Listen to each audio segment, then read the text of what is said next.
ఆధారిత Mana Mitra WhatsApp governance 2.0 వర్షన్ను June 30 నుంచి అందుబాటులోకి తీసుకొస్తామని, దీని ద్వారా వాయిస్ సేవలు అందిస్తామని విద్యా, ఐటీ శాఖల మంత్రి నారా లోకేష్ వెల్లడించారు.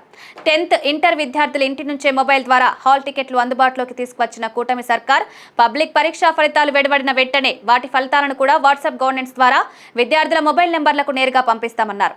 ఏఐ ఆధారిత వాయిస్ సేవలతో బస్ టికెట్ కావాలని నోటితో చెప్తే టికెట్ బుక్ చేస్తుందని, నంబర్ చెప్తే కరెంటు బిల్లు కట్టేస్తుందని వెల్లడించారు. ఈ సేవలు అన్ని భాషల్లోనూ అందుబాటులోకి తీసుకువస్తామన్నారు. ఈ మేరకు శాసనసభలో వాట్సాప్ గవర్నెన్స్ పై జరిగిన చర్చతో మంత్రి లోకేష్ సమాధానమిచ్చారు.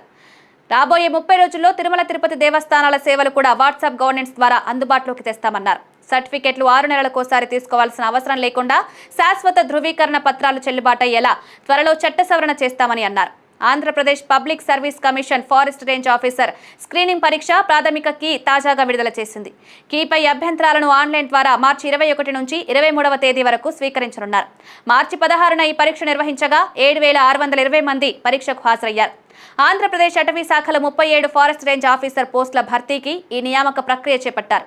విదేశాల్లో విద్యను అభ్యసించేందుకు అంబేద్కర్ ఓవర్సీస్ విద్యానిధి పథకం కింద 2025-26 విద్యా సంవత్సరానికి గాను అర్హులైన ఎస్సీ విద్యార్థులు మార్చి 20 నుంచి మే 19 వరకు దరఖాస్తు చేసుకోవాలని ఎస్సీ సంక్షేమ శాఖ తెలిపింది. ఆన్లైన్ దరఖాస్తు ఈ-పాస్ వెబ్సైట్లో అందుబాటులో ఉంటాయని, చివరి తేదీ వరకు వేచి చూడకుండా వెంటనే దరఖాస్తు చేసుకోవాలని సూచించింది.